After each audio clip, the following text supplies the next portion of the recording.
Bienvenidos amigos televidentes a Pensamiento Crítico en este 30 de noviembre, el último pensamiento crítico de este año 2016. Estamos cerrando, los esperamos la próxima semana también.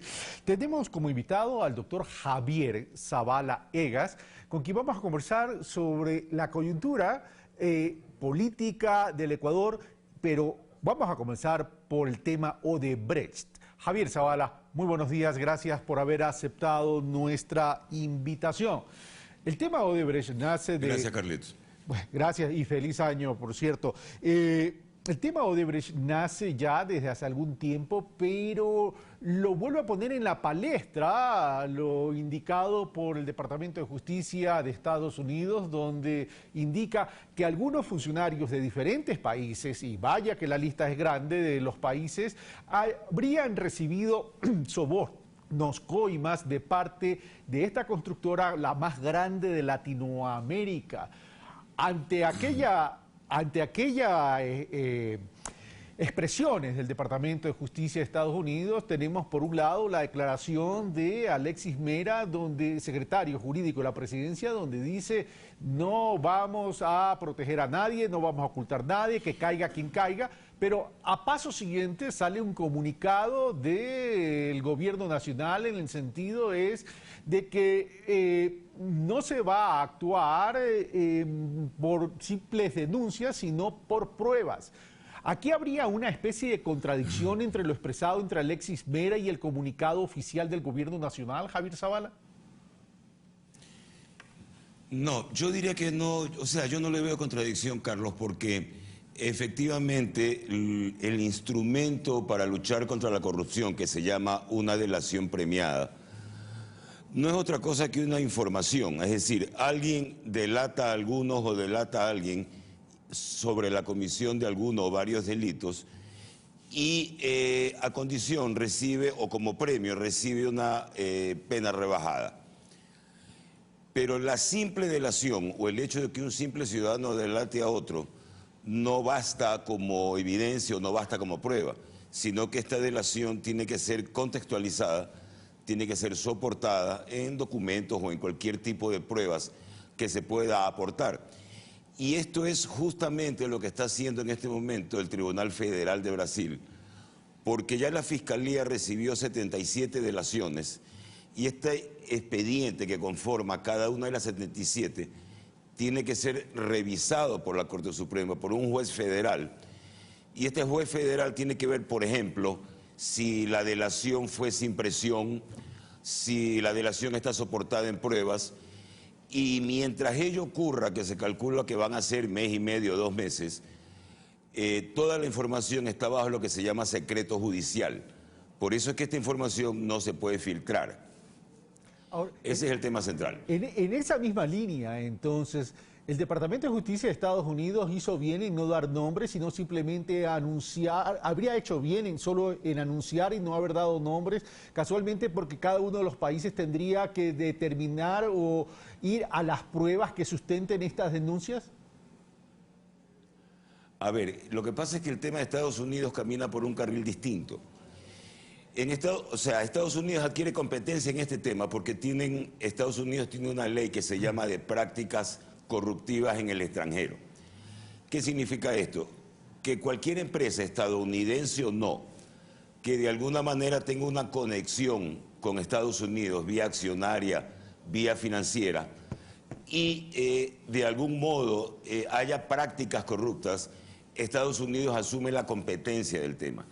Ya el expediente de Estados Unidos está cerrado. Ese expediente de Estados Unidos ha provocado una multa de aproximadamente 4.300 millones de dólares, frente a lo cual Odebrecht ha opuesto y ha dicho que ellos solamente pueden pagar 2.300 millones. Y en este momento están en esa negociación.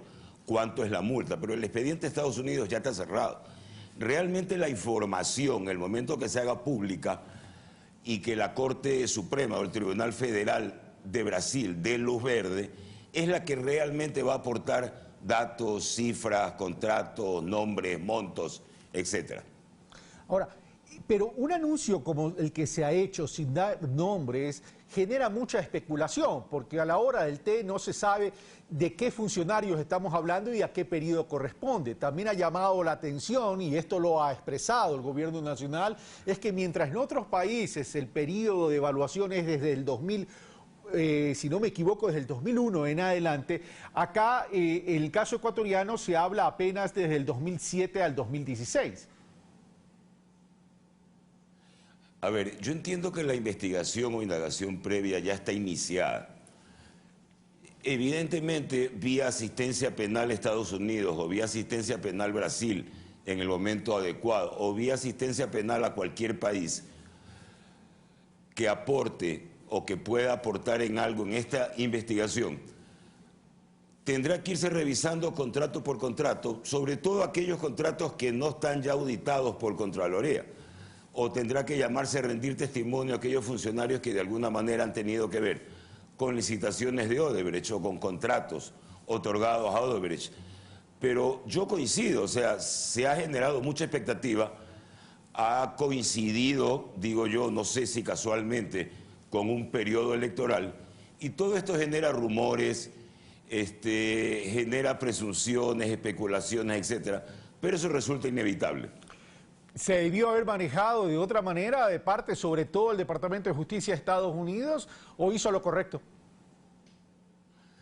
Lo que pasa es que el tema es impresionante. Estamos hablando de 11 países, estamos hablando de 800 millones de dólares en coimas, de los cuales solamente 400 millones corresponden a Brasil y los otros 400 son repartidos en 10 países más. Entonces, estamos hablando de 200 políticos comprometidos aproximadamente. Entonces resulta inevitable, realmente resulta inevitable que no se generen expectativas sobre este tema. Ahora, cambiando y yendo a otro a otro campo, pero forma parte de la coyuntura ecuatoriana, esto se da en medio de la campaña electoral. ¿Qué impacto pudiese tener esto en la campaña electoral?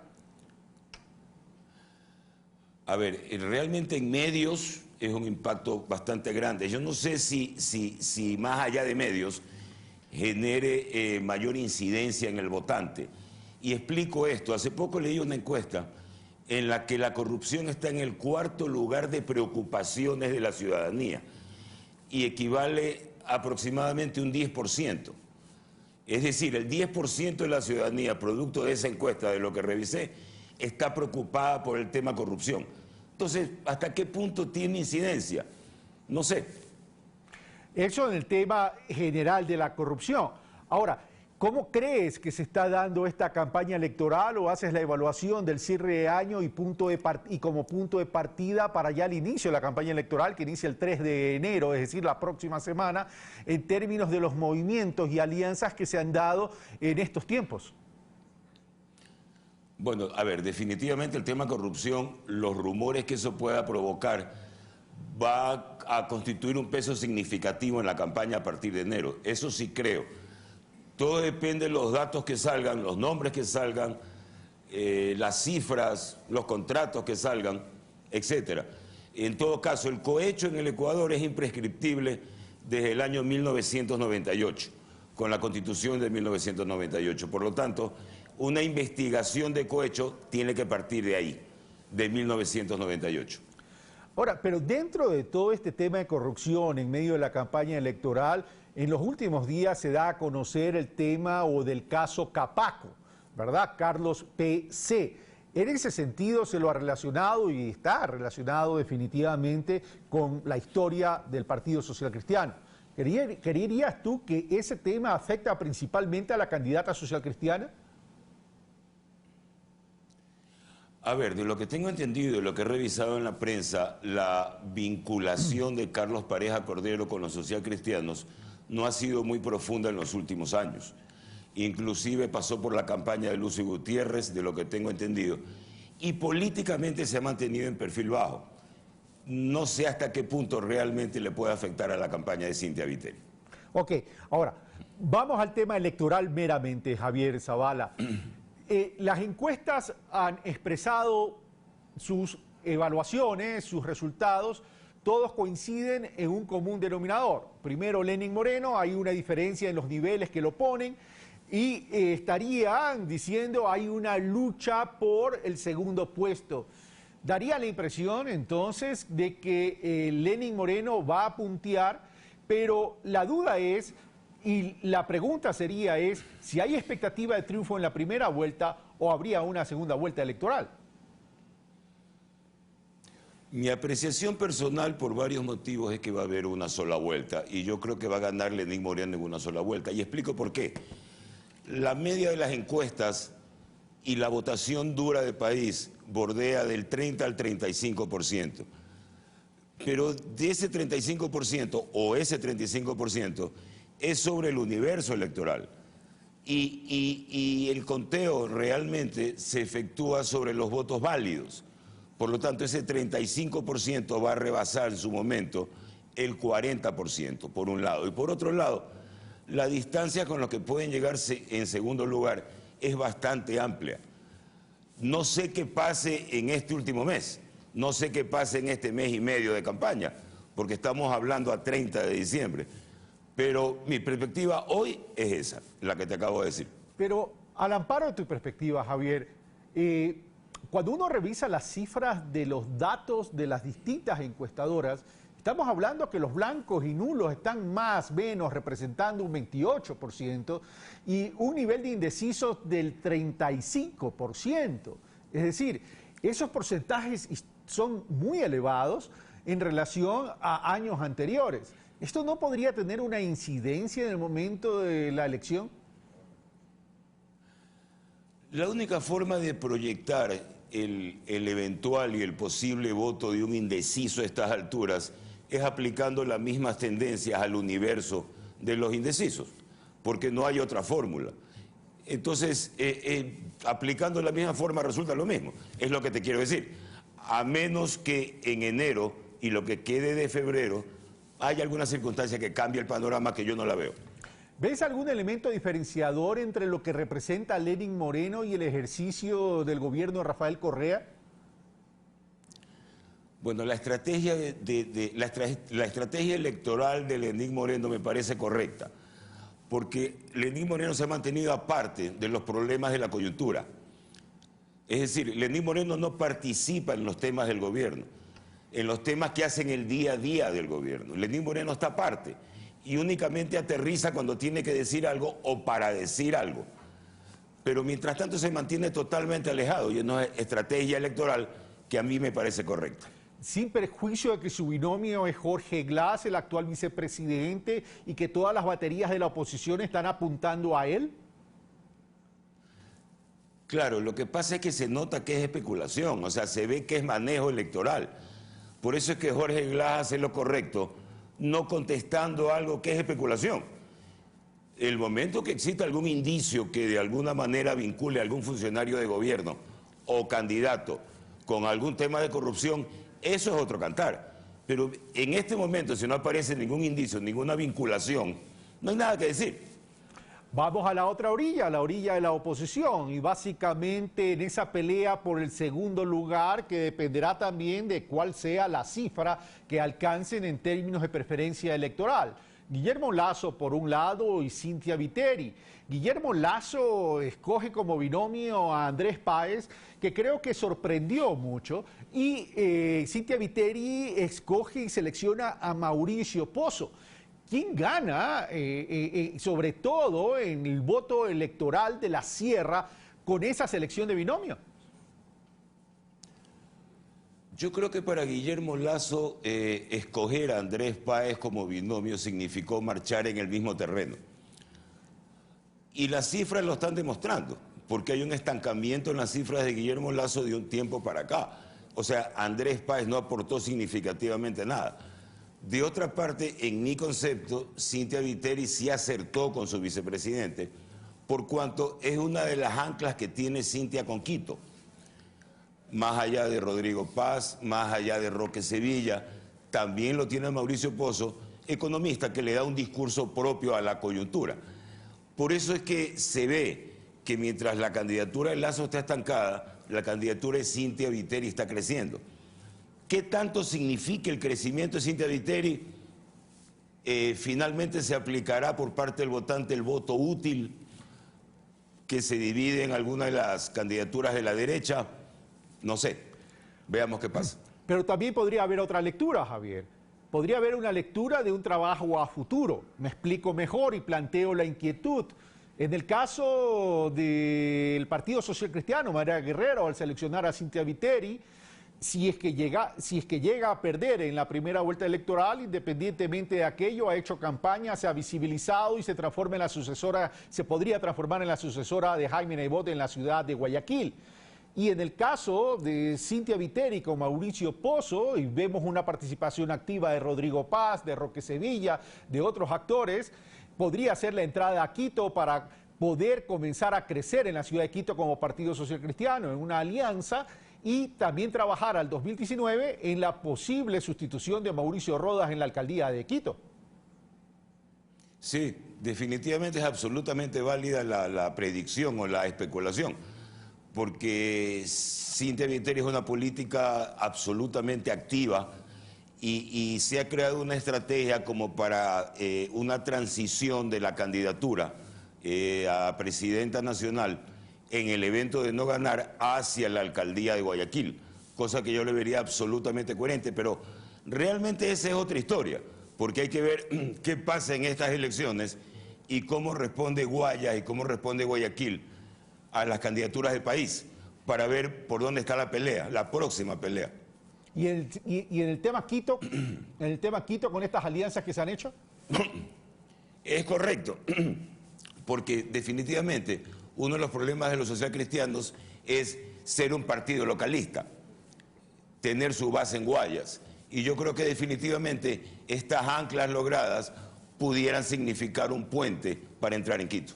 A tu criterio, 10 años que por lo general debería existir un desgaste natural, sin embargo de eso, Lenín Moreno estaría, de acuerdo a tu criterio, pudiese triunfar en la primera vuelta electoral.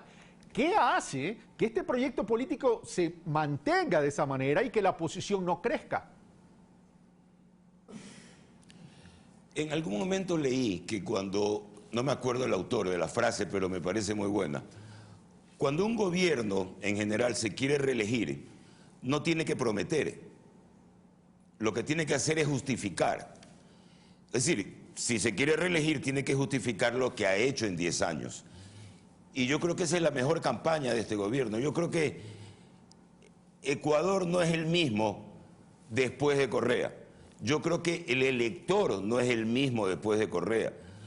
Yo creo que los motivos y razonamientos para votar por alguien ya no son los mismos después de Correa. No, recordemos cómo era antes esta teoría del péndulo político. Se iban los liberales, llegaban los conservadores. Ya eso no existe. Yo creo que ahora el pueblo se ha empoderado de una serie de derechos sobre los cuales va a luchar y que exige que sean motivos de debate en una campaña política. Ya los debates de las campañas políticas ya no son los mismos de antes. Yo creo que el elector cambió, yo creo que el país cambió. Pero en ese, el Ecuador cambió, el elector cambió, entonces significa que la oposición no está dándole la lectura adecuada a lo que ha pasado en el país durante estos 10 años y que prácticamente lo que han pretendido hacer es un copy-paste de la campaña de Macri. Ese es el problema de la oposición. El problema de la oposición es que no lee el nuevo país, no lee el nuevo elector, no lee lo que quiere la juventud. Y siguen con el discurso gastado de siempre, prometiendo, prometiendo y prometiendo, pero yo no veo una propuesta seria, absolutamente. Ahora, tú dices, Lenín Moreno pudiese ganar en la primera vuelta de acuerdo a tu criterio, a tu análisis, etcétera. Pero vamos a lo siguiente. Se podría dar, y vamos al otro ámbito de la elección, que es la Asamblea Nacional Legislativa. Teniendo este concepto, este criterio tuyo, ¿tú crees que se puede repetir el vota todito 35 o vota todito creo o vota todito social cristiano? ¿Se va a repetir ese voto, se pudiese repetir ese voto en plancha que le dio la mayoría absoluta a Alianza País en el 2013? Yo creo que la mayoría de la población va a votar en plancha, porque esto de escoger candidato por candidato es muy complicado. Entonces, aunque parezca paradójico, o que parezca pueril o ligero, pero yo creo que por comodidad la gente va a votar en plancha, ¿ya? Lo que yo no creo es que la gente esté dispuesto, y aquí hay una aparente contradicción, lo que yo no creo es que la gente esté dispuesta a repetir el escenario en la Asamblea que ya hubo. Esto de una mayoría de 100 que le permitió a Alianza País provocar todas las leyes y todas las reformas que quiso e inmovilizó a la oposición dentro de la Asamblea. Entonces, realmente no lo sé. De otra parte, los que encabezan las listas no me parecen ganchos como para provocar en la oposición una mayor cantidad de diputados o asambleístas. No me parece gente que pueda arrastrar en mayor medida la votación. Ahora, hay dos temas, o hay varios temas en esta elección. Uno, la candidatura a la presidencia y vicepresidencia de la República. Dos, a la Asamblea. Vamos al tercer elemento de esta campaña electoral, que es el pacto ético. El pacto ético lo propone el gobierno nacional. Es decir, por un lado existiría en la elección de presidente y vicepresidente la ratificación o no ratificación de un proyecto político. Pero por otro lado hay una propuesta ya directa del gobierno nacional y específicamente de Rafael Correa con el pacto ético. ¿Qué tanto puede ganar? ¿Qué tanto puede perder Rafael Correa en términos de su capital político con esta propuesta en una consulta? Yo creo que el tema de esto de los paraísos fiscales, yo creo que va de la mano con la votación de la 35. Es decir, si la 35 gana la elección y gana en primera vuelta, van a ser las mismas cifras que van a ratificar el apoyo al pacto ético. Yo ahí no le veo mayor significancia. Tanto es así que yo no creo que el debate sobre el pacto ético forme parte del escenario electoral. Yo lo veo que corre paralelo y si apoyas al gobierno votarás a favor del pacto ético. Tan sencillo como eso. Y ahí, de acuerdo a lo que estás diciendo, entonces habría una transferencia directa. Ok. Así es. Ahora, para mí sí. Vamos al otro tema. ¿Qué pasará con la gobernabilidad del país en los próximos 4 años? Porque en el evento que gane Lenín Moreno, según tu criterio, en la primera vuelta, la oposición no creo que baje las banderas de guerra y se quede tranquilo. Y se quede tranquila. Yo creo que va a tener una estrategia intensa para los próximos 4 años en términos de oposición. Bueno, la gobernabilidad básicamente va a depender de la mayoría que tenga país en la Asamblea. Yo creo que va a tener mayoría. No creo que repita las 2/3 partes, pero depende de eso y qué espacios deban ser cubiertos vía pactos o alianzas estratégicas, que es lo que se llamaba mayorías móviles antes. Ahora, la ventaja es que Lenín Moreno es un hombre de diálogo. Lenín Moreno le gusta concertar, le gusta provocar consensos y eso ayuda y facilita la gobernabilidad. Pero el eje económico va a seguir jugando un papel importante, no solo dentro de la campaña, sino también dentro del ejercicio del próximo gobierno. Y en ese sentido, en el evento que gane Lenín Moreno, ¿tú ves una continuidad? ¿Ves ciertos ajustes? ¿Ves ciertos distanciamientos en la política? Me refiero a la política económica fundamentalmente. Yo creo que uno de los grandes enigmas que se vienen es justamente no el triunfo de Lenín Moreno, sino qué va a pasar con Lenín Moreno después. Porque hay muchos enigmas, hay muchos márgenes que no se han debatido. ¿Qué va a hacer Lenín Moreno? ¿Va a seguir una agenda? ¿Va a seguir un guión? ¿Va a hacer su propia agenda? ¿Va a seguir su ruta? Para mí todavía es gran enigma. Es decir, ese es el gran signo de interrogación. Y ya para terminar, ¿lo ves a Rafael Correa retirándose de la política? ¿O simplemente se retira a sus cuarteles, se retira a sus cuarteles de invierno y va a controlar? Y va a controlar el bloque de Alianza País. Yo lo veo a Rafael Correa retirándose, tomar unas vacaciones, bien merecidas se las tiene, pero no se va a alejar de la política nacional. Va a estar permanentemente en la política nacional, algún tiempo más. En otras palabras, seguirá surfeando en la ola política ecuatoriana. Así es. Javier Zavala, Así es. como siempre, un gusto conversar contigo. Un fuerte abrazo y a propósito, un feliz y exitoso año 2017. Bueno, igualmente para ti y tu familia. Gracias. Gracias. Hemos terminado por el día de hoy. Esto fue Pensamiento Crítico y a propósito, se nos viene un año bastante movido, sobre todo en el primer trimestre del próximo año 2017 con las elecciones.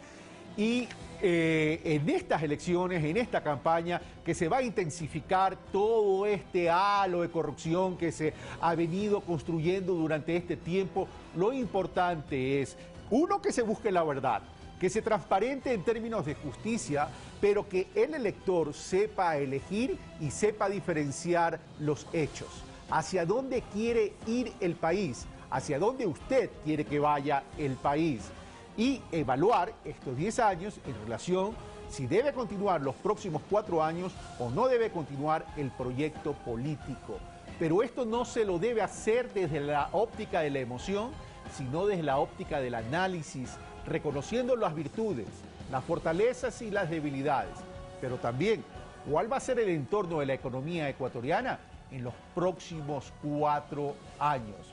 Lo importante es que el Ecuador comience a construir esa ciudadanía que tanto hemos hablado, pero en términos de sujetos políticos, ya no para simplemente moverse en el tablero político ecuatoriano en términos de una gran telenovela, sino en términos de un gran reto de desarrollo. Que el año 2017 esté lleno de éxitos para ustedes y lleno de bendiciones. Soy Carlos Rabascal y yo continúo con ustedes en Pensamiento Crítico y en Pulso Político el año 2017. Un fuerte abrazo.